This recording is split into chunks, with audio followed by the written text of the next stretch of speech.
Hello. Hi. My name is Vinny and Dragon, and if you don't know me by now, then you should. I am a professional Pokemon player, and I am welcoming you to my first ever on YouTube Pokemon Draft League. Thanks for stopping by. Anyway, this is the DAPL Season 6, and I will be bringing you my team review, as well as a sort of analysis going through what I might try to do with the team, as well as some other stuff about the league. Let's get started. Alright, so I'm going to first break down some of the sort of preemptives before I go into my team. The format is National Dex Draft, and there are Z Captains and Terra Captains all legal in this draft. I'm a part of the Ting Lu division, which is one of 4 divisions in this league. They are not based on skill, they are just completely random. And I am the coach of the Yveltal Yanderes. So, let's get started. We're going to go in reverse order, breaking down all of my members of my team, whether they are a Terra Z Captain, what I plan to do with them, as well as just some funny tidbits. First up is Pikachu. Now, Pikachu is a very, very good low tier for the fact that it basically just cheats. It's got access to Light Ball, which is basically an offensive version of Eviolite, so this is actually an offensive low tier, but it can also hold Eviolite as well and do things like Nuzzle. Not to mention, it's a great Z Captain, it has a phenomenal move pool, it gets things like Knock Off. I have access to the Cosplay Pikachus in this league, which accesses things like Meteor Mash and Icicle Crash, as well as tons of other different things that can really spice up a matchup if I intend to bring Pikachu. Plus, it was very, very cheap, and I like the little guy. Don't we love the mascot? We all love the mascot. Anyway, next up is Hisuian Avalugg. Hisuian Avalugg is a very unique typing, being Ice and Rock. Not to mention, it is a Stealth Rocker and a Rapid Spinner, as well as a really big defense stat. That is kind of one of the only reasons why I drafted it. But hey, it is able to take hits really well, set up Stealth Rocks, maybe Rapid Spin, and that's all I need from it, to be honest. That's all we're really going to hope from this guy. Next up, Eligos. I'm personally very excited about Eligos. I kind of skipped past the first 2, but Eligos is the first low tier that I'm actually very excited to use. It's a Regenerator Pokemon, so it's got great passive healing, plus not to mention it gets things like Leech Seed in terms of other recovery moves. It's got great bulk, it's got 120 special defense, which is very good with things like an Assault Vest if I ever need that. It's got great support move pools, it's got stuff like Sleep Powder and Stun Spore. Overall, it's just a very, very solid Pokemon, and one that I am very interested to use. As well, that is also one of my Terra Captains, which means that one of its downsides being it's a pure grass, I could actually change that by tearing it into Steel or Water or any other type that I may need for the week, as it is a free Terra League. Overall, I am very, very excited to use this thing, and hell, maybe even click Rapid Spin, because this thing gets Rapid Spin for some reason. Overall, I'm very, very excited that I got Eligos. It was a Pokemon that I was looking at as a low tier option, and I'm very excited to use for the first time. Now, next up is Dobun. Dobun is always a staple in some of my teams just because of how useful it is. It is a defensive fairy type with a fire immunity, which is overall super, super good. 95 speed tier is great. It's also a good wish passer. It has surprisingly good bulk. You may see that HP and not be convinced, but trust me, it actually can take some hits pretty well. Overall, the support and utility that this brings, not only as a switch-in to many offensive fire types, but also as a wish passer, is pretty important. Overall, I'm very excited to have this thing on the team. Next up is Yanmega. Now, I was struggling a lot with speed tiers this draft. Overall, I still don't think I had a great speed selection. However, a speed boost Pokemon is a great way to mitigate that. Overall, I'm very excited to get Yanmega because it can both be a speed booster and also do huge damage with Tinted Lens.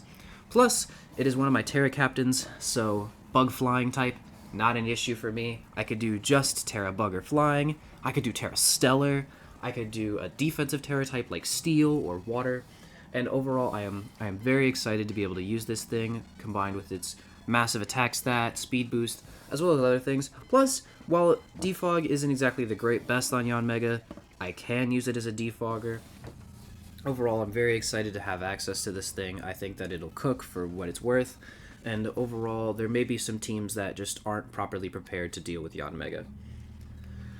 Next up, we have Orbworm. I'm very excited to use him. I've used him in a previous draft, and I think that Orbworm is one of the really good low-tier steel types that you want to grab. Overall, I never have a problem with doubling up on steel types. I think steel is probably one of the best types in the game. And having a steel type that is ground immune is super, super important, as ground is obviously one of the offensive types that you have to look out for in draft. And this one just completely nullifying that, huge for me. Plus, overall, I'm still very, very happy with it. It gets body press. It's just really, really bulky defensively. Plus, it gets access to Shed Tail. Well, it's not a Shed Tail abuser like Cyclizar or Sceptile. I think that it can still do a lot of work with Shed Tail if you just want to get a quick gimmick off, ooh, Shed Tail into something and sweep. Overall, very happy with Orbworm. I think that it'll do a lot of work in my team. Certain weeks I might even run Shed Tail and just abuse it. But overall, it's a great defensive steel type for me. Next up is Swampert. Now, Swampert is just a very good Pokemon. It could do anything, and by anything, I mean anything. It's just got so much versatility. It gets Stealth Rocks and other support moves like Yawn. It has good bulk. It can do damage. You slap a Choice Band on this thing, and Earthquakes are taking things out. Overall, I am very, very excited to use Swampert.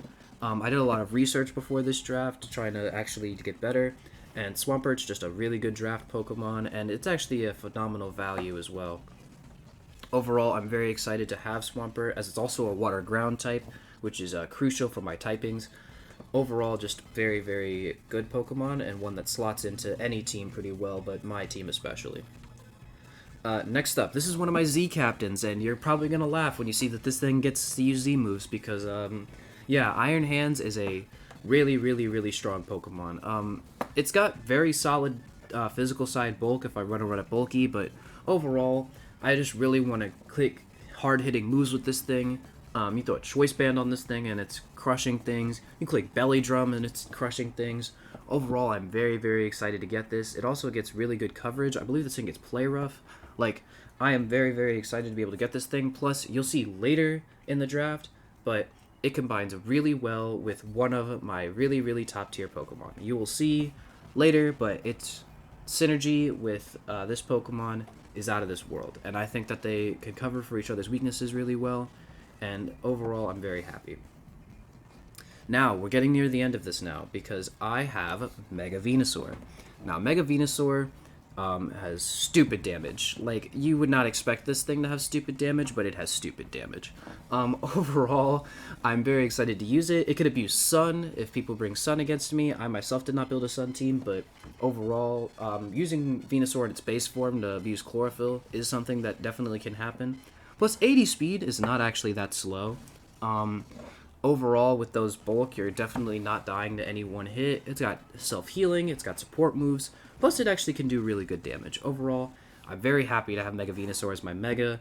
I think that there were a lot of Megas to pick from at that value, but having something this bulky and with this much offensive potential and with this much support, I mean, you gotta pick that up. I mean, overall, I'm just very happy with it. It's a really good Mega, and I think it'll put in a lot of work for me as a staple. Now, we're getting into the staples that are just 100% coming to every week. Latios. Latios is just the offensive version of Latias, and for good reason. This thing hits like a truck. Luster Purge is just impossible to wall unless you have a Dark type. And even if you have a Dark type, that Dark type doesn't like taking Draco Meteors. Overall, I think that this thing is a very, very strong Pokemon. You're pretty much forcing Assault Vest some weeks, and overall, even if you do force Assault Vest, sometimes Latios could just be run defensively. Like, it's just such a versatile Pokemon, but it does one thing really well, which is click Luster Purge and Draco Meteor.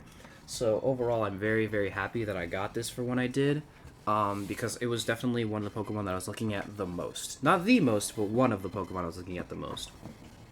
But what you've all been waiting for, the number one Pokemon on my team, and it's not even close, Chi-Yu. Chi-Yu just is ridiculous. I think that this thing should be banned in most draft leagues, but I've never actually had the chance to use it, so maybe I could be wrong about that.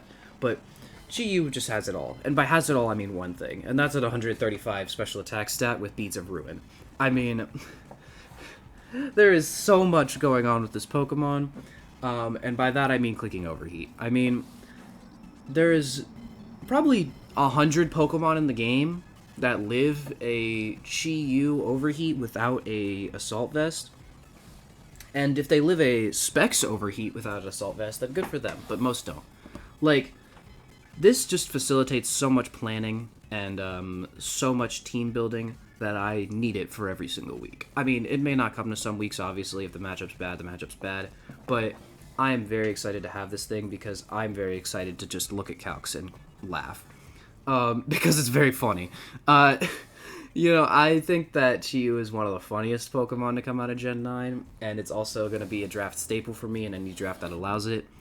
Overall, I'm very, very excited to use this thing and compare it with Iron Hands and Latios, and my offensive core is unstoppable. Plus, my low-tier defensive core is actually pretty solid. I think that a lot of the defense that they provide, things like Eligos and Swampert, are stuff that's hard to break, especially hard to break by the things that wall Chiyu and Latios and Iron Hands.